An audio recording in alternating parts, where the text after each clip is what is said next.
Next, though Americans enjoy relatively a bountiful and even luxurious standard of living in their home environment, they do not have to be pampered, spoon-fed, or overfilled with every comfort and convenience to keep them steadfast and devoted once war comes. They are by nature rugged men, and in the field they will respond most perfectly when called on to play a rugged part. Soft handling will soften even the best men. But even the weak man will develop a new vigor and confidence in the face of necessary hardship if moved by a leadership which is courageously making the best of a bad situation. It's just awesome. Soft handling will soften even the best men. And the weak man will come around for a necessary hardship. You notice they put that word in there, necessary. Not just beating them up for no reason. Yeah. They got to see why it is. Yeah. Next, extravagance and wastefulness is somewhat rooted in the American character because of our mode of life. When our men enter the military service, there's a strong holdover from their civilian habits. Even under fighting conditions, they tend to be wasteful of drinking water, food, munition, and other vital supply when such things are made too accessible. They tend to throw them away rather than conserve them in the general interests. This is a distinct weakness during combat. When conservation of all supply is a touchstone of success, the regulating of all supply and the preventing of waste in any form is the prime obligation of every officer. Be frugal.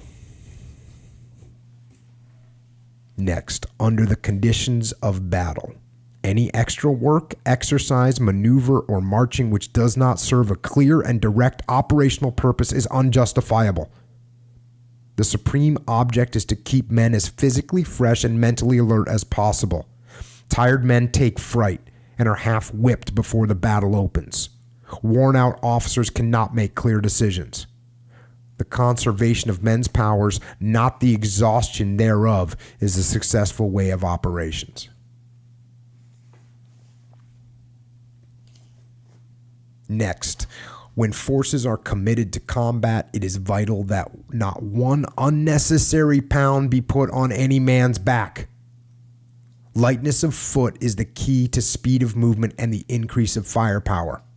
In judging of these things, every officer's thought should be on the optimistic side. It is better to take the chance that men will manage to get by on a little less than to overload them through overcautious reckoning of every possible contingency, thereby destroying their power to do anything effectively.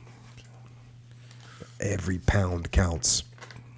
They used to, when I was at Team 2, they had winter warfare platoons, and so you'd be up burning calories on skis, and those guys were so anal about making their gear as light as possible. It was pretty impressive. So, you know, when you got a backpack or something and it's got straps, you know, that you can loosen up or tighten up, they would, through the whole backpack, they would cut off any excess strap would be gone.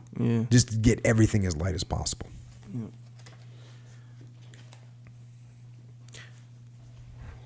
It's kind of a good strategy to follow when you travel. You know? Yeah. You know how, like... Yes.